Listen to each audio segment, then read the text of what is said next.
Hello, good morning to all. Today I will explain the procedure for neurological examination. তো এই neurological examination করার জন্য আমাদের কিছু আর্টিকেলস প্রয়োজন এবং সেই হিসেবে আমি দুটো ট্রে সাজিয়েছি। তো দেখে নেওয়া যাক আমাদের কী কী ট্রে এর জন্য লাগছে। তো নিউরোলজিক্যাল এক্সামিনেশনের জন্য আমরা এখানে দুটো ট্রে মোটামুটি সাজিয়ে নিয়েছি। এই দুটো ট্রে কি না, একটা হচ্ছে ফর ভাইটাল সায়েন্স চেকিং আর আরেকটা হচ্ছে ফর নিউরোলজিক্যাল এক্সামিনেশন। তো প্রথমে ভাইটাল সায়েন্স ট্রেতে আমরা কী নিয়েছি না, একটা স্টেথোস্কোপ নিয়েছি ফর অসকালটেশন, একটা sphygmomanometer for measuring the blood pressure of the patient, এবং একটা bowl with cotton balls and another bowl with spirited cotton balls and one thermometer for measuring the temperature. In case of neurological examination সেখানে কিছু cranial nerve examination আছে, তো তার জন্য আমরা কিছু এখানে আর্টিকেলস নিয়ে নিয়েছি। কি আছে না, প্রথমে আছে a glass of water, a bowl with cotton balls, a spirit, a tunic fork, a pen and a torchlight. And along with these articles we also carry a Snellen chart for examining the visual acuity of the patient. So, what is neurological assessment? At first, we should know the definition of the neurological assessment. So, neurological assessment it is an evaluation of the nervous system of the body that consists of brain, spinal cord, and the associated nerves of the spinal cord that connects with the other parts of the body. So, neurological examination কিছু purpose আছে. So, what are those purpose? হচ্ছে it identifies the components which are affected in the body. It helps to screening which parts are developing the risk factors বা হচ্ছে next further ফিউচারে হচ্ছে কোনো neurological defect হতে পারে কিনা সেইগুলোর জন্য স্ক্রিনিং টেস্ট করতে আমরা পারি বাই দিস নিউরোলজিক্যাল অ্যাসেসমেন্ট। তো neurological assessment hand severe components নাকি প্রথম হচ্ছে মিনি মেন্টাল স্ট্যাটাস এক্সামিনেশন, তারপর হচ্ছে জিসিএস স্কোর অ্যাসেসমেন্ট, তারপর হচ্ছে ক্রেনিয়াল নার্ভ এক্সামিনেশন, তারপর হচ্ছে রিফ্লেক্স টেস্ট, আর লাস্ট হচ্ছে মাসেল স্ট্রেংথ চেক। তো অ্যাট ফার্স্ট আমরা মিনি মেন্টাল স্ট্যাটাস এক্সামিনেশন করব। তো প্রথমে আমরা পেশেন্টকে কী বলবো না, আপনি বলুন তো আপনার কী নাম? আমার নাম অর্পিতা। আচ্ছা, তাহলে আপনাকে আমি কিছু প্রশ্ন করবো, আপনি একটু দেখুন উত্তর দিতে পারেন কিনা। তো প্রথমে আমরা ওনার পেশেন্টের মিনি মেন্টাল স্ট্যাটাস এক্সামিনেশন করব। তার মধ্যে কী করবো না, আমাদের ধরনি মেন্টাল স্ট্যাটাস এক্সামিনেশনের কোনো প্রয়োজন নেই। আমরা কিছু জিনিস আমরা জেনে নেব যে পেশেন্টের ক্ষেত্রে অ্যাট ফার্স্ট আমরা ওনার লেভেল অফ কনসিয়াসনেসটা চেক করব, ওনার পশ্চার, জেস্টার, গেজ, কোনো অ্যাবনর্মালিটিস আছে কিনা, কোনো আলাদা কোনো ক্যাটাটনিক কোনো এই ফেনোমেনা ওনার মধ্যে প্রেজেন্ট আছে কিনা সেগুলো আমরা ফার্স্টে দেখে নেব জেনারেল অ্যাপিয়ারেন্সের মধ্যে। তারপর আমি ওনার ওরিয়েন্টেশনটা চেক করবো। আচ্ছা, আপনি কি বলতে পারবেন যে এখন সময়টা দিন নাকি রাত? এখন দিন। আচ্ছা, বলতে পারবেন যে আপনি এটা কোথায় আছেন? আচ্ছা, ঠিক আছে। আচ্ছা, আমি কে হয়ে আপনি কি কিছু বলতে পারবেন? আমি নার্স। আচ্ছা, ঠিক আছে। তার মানে উনি সবটা ঠিকঠাক বলতে পারছেন। আর এই হিসেবে এইটা করে কি করব, যারা হচ্ছে পেশেন্ট থাকবে তারা তো, যারা আনকনশিয়াস বা সেমি কনশিয়াস পেশেন্ট থাকবে তারা কিন্তু পুরোপুরি প্রপারলি বলতে পারবে না। তো এটা হেল্প করবে তার পেশেন্টের কন্ডিশনটা কী আছে সেটা দেখার জন্য। এরপর আমরা ওরিয়েন্টেশনটা দেখে নিলাম। ওরিয়েন্টেশনের পরে আমরা হচ্ছে মেমোরি দেখব। মেমোরির মধ্যে আমরা তিনটে দেখব, একটা হচ্ছে রিসেন্ট, একটা হচ্ছে ইমিডিয়েট, আর একটা হচ্ছে রিমোট মেমোরি। ইমিডিয়েটের মধ্যে আমরা কী করবো না, পেশেন্টকে কিছু যে কোনো অবজেক্ট বলবো, 5টা বা 6টা যেরকম ভ্যারি করবে। আর সেই অবজেক্টগুলো কিন্তু একটার সঙ্গে একটা ইন্টার রিলেটেড হবে না, সেটা মানে একদম উইদাউট রিলেটেড কিছু অবজেক্টসের নাম ওনাকে বলা হবে। তারপর সেটাকে ওনাকে রিপিট করতে বলা হবে আফটার সাম টাইম। এটা থেকে আমরা কিন্তু ইমিডিয়েট মেমোরিটা দেখতে পারবো। আর রিসেন্টের ক্ষেত্রে আমরা কিছু এই 2-1 দিনের মধ্যে কিছু ঘটনা ঘটছে এমন কিছু মেমোরি ওনাকে জিজ্ঞাসা করবো। আর যদি রিমোট আমরা চেক করতে চাই সেক্ষেত্রে কিন্তু আমরা বেশ কয়েক মাস বা বেশ কয়েক বছর পুরনো কিন্তু আমরা মেমোরি দিয়ে চেক করতে পারি। আচ্ছা, মেমোরি আমরা চেক করলাম। এরপর আমরা যদি জাজমেন্ট চেক করি, জাজমেন্টে কি চেক করবো, যেহেতু উনি একজন কনসিয়াস পেশেন্ট সেক্ষেত্রে ওনার ক্ষেত্রে কিন্তু আমরা সবটাই একদম কারেক্ট বা প্রপার ওয়েতে পাবো।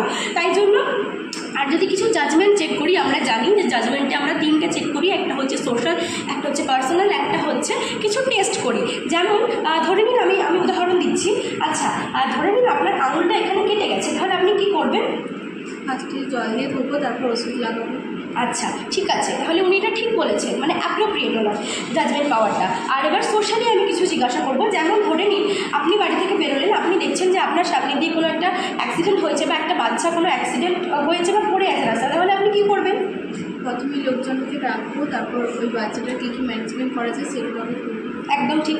আচ্ছা, এটা হয়ে গেল টেস্টের ক্ষেত্রে হয়ে গেল। এবার আমরা সোশ্যালি দেখবো। যেমন হচ্ছে ধরে নিন আপনার পাশের বাড়িতে আগুন লেগেছে বা এরকম কোনো একটা ডিজাস্টার হঠাৎ করে ঘটে গেছে, সেক্ষেত্রে আপনি কী করবেন?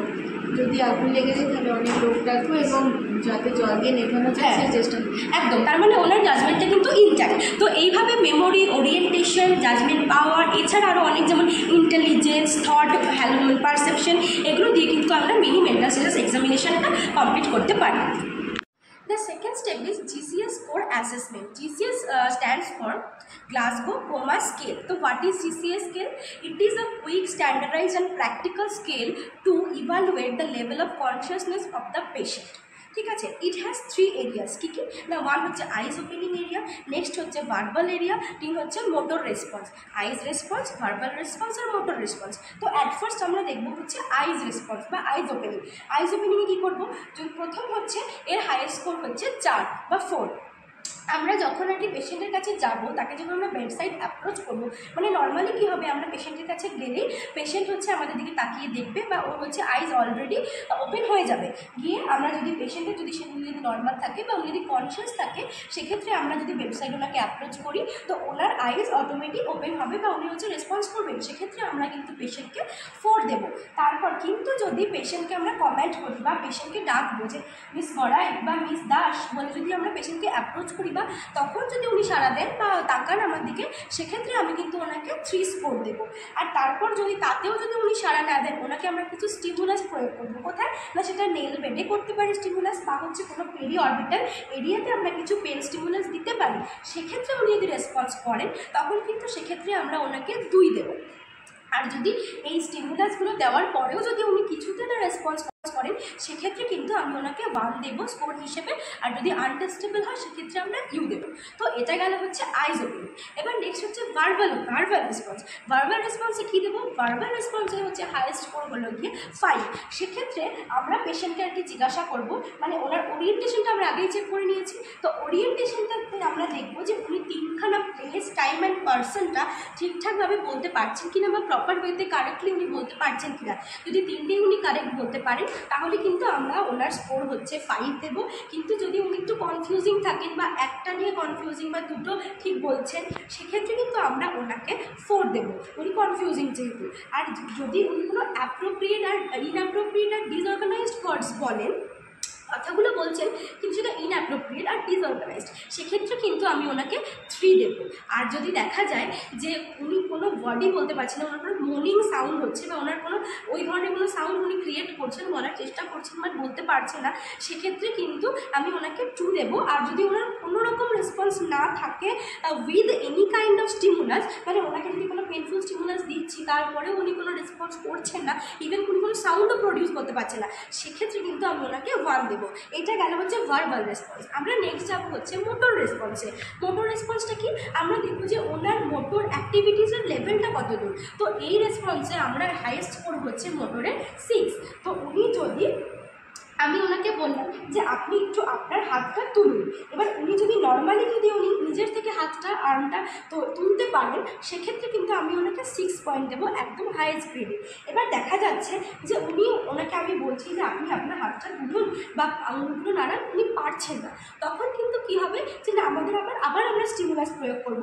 তখন যদি উনি লোকালাইজ করতে পারেন যে হ্যাঁ আমার এখানে ব্যথা হচ্ছে বা আমার এখানে পেন হচ্ছে, সেক্ষেত্রে কিন্তু আমরা ওনাকে 5 মার্ক দেবো, যে উনি কিন্তু লোকালাইজ করতে পারছে পেনটা, বাট হচ্ছে ওনার নিজস্ব কোনো মোটর অ্যাক্টিভিটি নেই। এরপর যদি তাও যদি না করে, দেখা হচ্ছে ওনাকে কোনো স্টিমুলাস ধরে নিন দিলাম, তারপরে যদি উনি একটা অ্যাবনর্মাল কোনো ফ্লেক্সড হয় বাট কোনো পশ্চার মেনটেন করছে না, সেক্ষেত্রে কিন্তু আমরা ওনাকে 4 দেবো। মানে উনি হয়তো চেষ্টা করছেন লোকালাইজ করার, হাতটাও ফ্লেক্সড করছেন, বাট ওটা একদম করতে পারছেন না বা ধরতে পারছে না, সেক্ষেত্রে ওনাকে আমি 4 দেবো। আর এরপর যদি পেন দেওয়ার পর ওনার যদি কোনো অ্যাবনর্মাল ফ্লেকশন পজিশন মেনটেন হয়, যেটাকে আমরা ডিকর্টিকেটেড পোস্চার বলছি, সেটা যদি মেনটেন করা হয় সেটাকে আমরা 2 দেবো। আর তারপর যদি অ্যাবনর্মাল কোনো এক্সটেনশন পজিশন হয়, সেটাকে আমরা ডিসেলিব্রেটেড পোস্চার বলছি, সেটাকে আমরা 1 দেবো। তাহলে ডিকর্টিকেটেড আমরা 2 দিলাম, ডিসেলিব্রেটেডে আমরা 1 দিলাম। আর যদি ওনার কিছুই না হয়, মানে একদমই উনি কোনো রকম কোনো পজিশনে যদি না করতে পারেন বা পোস্টার মেনটেন না করতে পারেন, সেক্ষেত্রে আমরা ওনাকে 1 দেবো, হ্যাঁ 1 দেবো। আর যদি আনটেস্টেবল হয় সেটাকে আমরা ইউ দেবো। হয়ে গেল। থার্ড কম্পোনেন্ট হচ্ছে হচ্ছে আমাদের ক্রেনিয়াল নার্ভ এক্সামিনেশন। তো আমরা সবাই জানি যে দেয়ার আর 12 pairs of cranial nerves in our nervous system. তো আমরা এবার ক্রেনিয়াল নার্ভ এক্সামিনেশনের জন্য যে ট্রেটা নিয়েছিলাম সেই ট্রে ওয়াইজ হচ্ছে আমরা ওনার ক্রেনিয়াল নার্ভ এক্সামিনেশনটা করব। তো অ্যাট ফার্স্ট আমরা যেটা করব সেটা হচ্ছে আমরা অলফ্যাক্টরি নার্ভের হচ্ছে এক্সামিনেশনটা করব। সেটার জন্য আমরা এখানে নিয়েছি একটা স্পিরিট বা হচ্ছে এটার জন্য যে কোনো ক্যাফেইন জাতীয় কফি বা যেটার মধ্যে যে কোনো স্মেল আছে সেই কোনো সাবস্টেন্স নেওয়া যেতে পারে বা মেটেরিয়াল। তো এটা নিয়ে আমরা পেশেন্টকে কি বলবো যে আপনি কি বুঝতে পারছেন যে এই গন্ধটা কি আপনি বুঝতে পারছেন যে কিসের গন্ধ, আপনি কি বলতে পারবেন? এটা স্যানিটাইজার। হ্যাঁ ঠিক আছে, তাহলে উনি ঠিক বলতে পারলেন। যেটা হচ্ছে আমরা অলফ্যাক্টরি টেস্টটা যেটা করবো, অপটিক নার্ভের যে টেস্ট আছে সেটা করবো। অপটিক নার্ভের টেস্টের জন্য আমরা আগেই বলেছি সেটার জন্য আমরা ভিজুয়াল অ্যাকুইটি টেস্ট করব এবং সেই ভিজুয়াল অ্যাকুইটি টেস্টের জন্য আমরা একটা স্নেলেন চার্ট নিয়েছি এবং সেটা আমরা কিভাবে পেশেন্টের উপর প্রয়োগ করবো সেটাই দেখবো। তো পেশেন্টকে প্রথমে বলা হবে যে আপনি একটা চোখ আপনার বন্ধ করুন, তারপর এই যে স্নেলেন চার্টটা সেটাকে আমরা 6 মিটার বা 20 ফুট দূরত্বে রাখবো। তারপর 6 মিটার যে দূরত্বে রাখার পরে ওনাকে জিজ্ঞাসা করা হবে যে আপনি ঠিক কী কী বলতে পারছেন বা কী কী দেখতে পাচ্ছেন নিচ থেকে বা উপর থেকে। উনি যদি ঠিকঠাক প্রপারলি বলতে পারেন সেক্ষেত্রে কিন্তু আমরা হায়েস্ট স্কোর আমরা 6/6 হিসেবে দিতে পারি, যদি সব কিছু উনি ঠিকঠাক প্রপারলি বলেন। আচ্ছা আপনি বলুন তো যে নিচ থেকে 4 নম্বর লাইনটার মাঝের যে লেটারটা বা অক্ষরটা আছে সেটা কোন দিকে মুখটা করা আছে?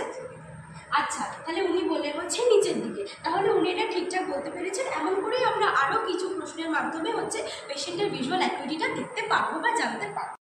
নেক্সট হচ্ছে আমরা আই মুভমেন্ট দেখবো বা আই যে মাস্কিউলার মুভমেন্ট সেটা দেখবো। সেটা দেখার জন্য আমরা মোটামুটি 3টে নার্ভের সাহায্য নেব।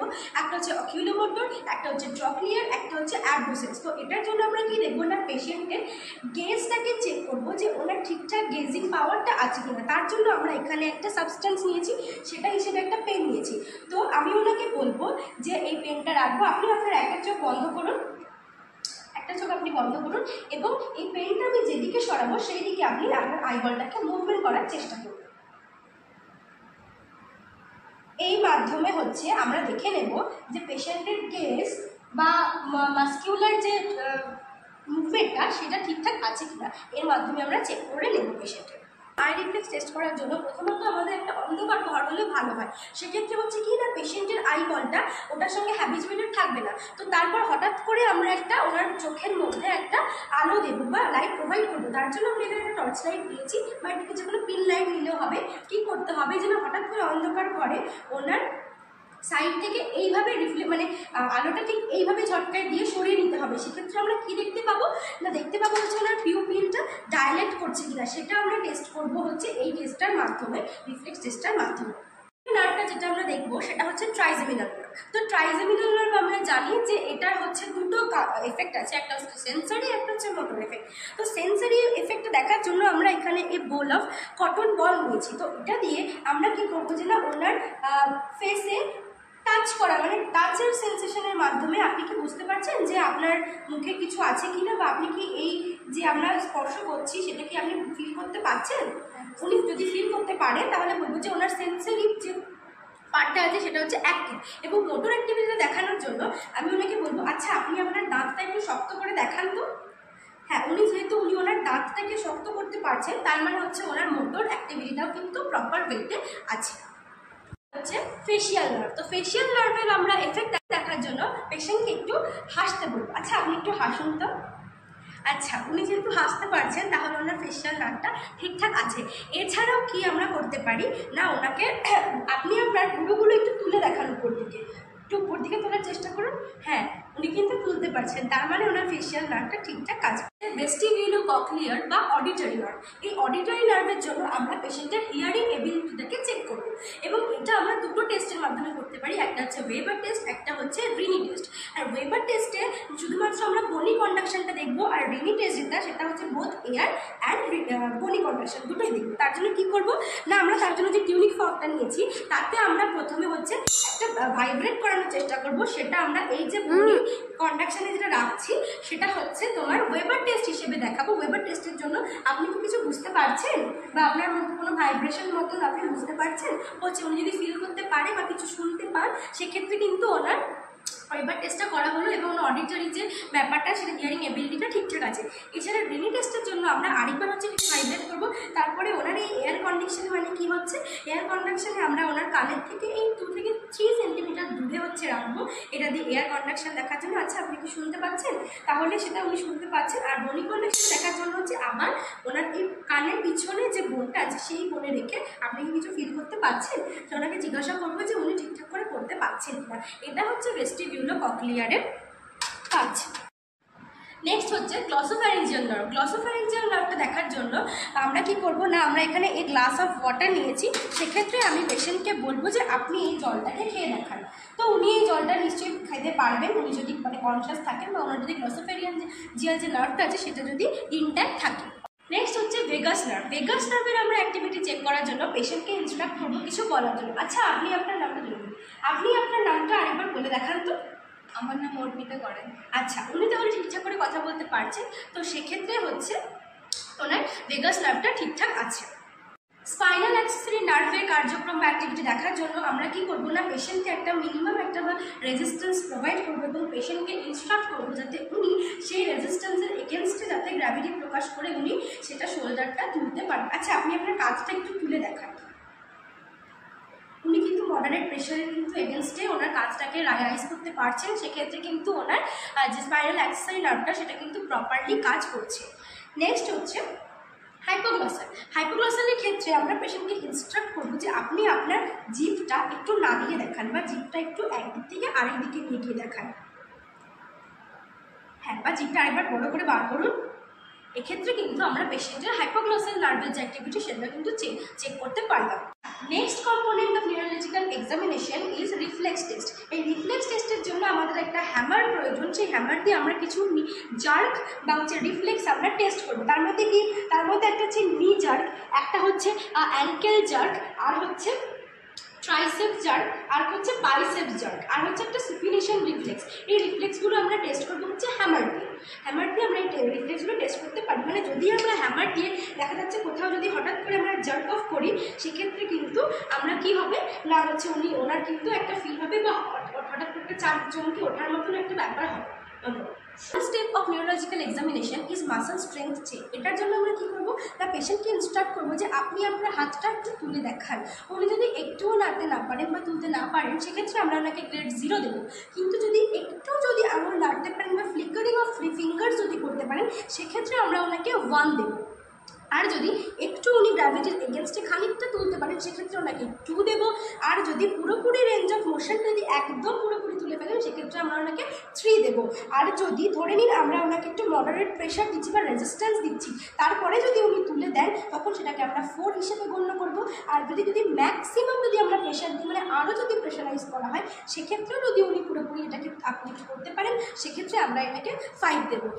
আচ্ছা, তো ফাইনালি আমরা কিছু স্টেপসের মাধ্যমে নিউরোলজিক্যাল অ্যাসেসমেন্টটা কমপ্লিট করলাম এবং এটার মধ্যে কিছু নার্সেস রেসপন্সিবিলিটিস আছে। যেমন আমরা আগেই দেখিয়ে নিয়েছি যে আমরা একটা ভাইটাল সাইন্স ট্রে নিয়েছি। তো পেশেন্টের আমরা কী করবো, নিউরোলজিক্যাল এক্সামিনেশনের সাথে সাথে অ্যালং উইথ দিস আমরা পেশেন্টের ভাইটালস নেব, পেশেন্টের ব্লাড প্রেশার নেব, পেশেন্টের টেম্পারেচার নেব, আর হচ্ছে পেশেন্টের কোনো অ্যাবনর্মালিটিস আছে কিনা সেগুলো দেখে নেব। ফিজিক্যাল থরো একটা ফিজিক্যাল এক্সামিনেশন করলাম, আর হচ্ছে পেশেন্টের ওয়েটটা কত আছে দেখে নিলাম। এবং তারপরে কী হবে, পেশেন্টের কন্ডিশনটা আমরা চেক করব। তারপরে হচ্ছে পেশেন্টের যদি কোনো রকম কোনো কিছু নোট ডাউন করার থেকে সেটা আমরা রেকর্ডটাকে ডকুমেন্টেশন করব। আর যদি কোনো টেস্টে যদি কোনো ডক্টরকে অ্যাসিস্ট করতে হয়, কোনো অ্যাসিস্টিং প্রসিডিওর যদি পারফর্ম করতে হয়, সেক্ষেত্রে আমরা অ্যাসিস্টিং প্রসিডিওর করব এবং পেশেন্টকে ফাইনালি একটা কমফোর্টেবল পজিশন দিয়ে আমরা এই পুরোপুরি নিউরোলজিক্যাল এক্সামিনেশনটাকে কমপ্লিট করব। Thank you.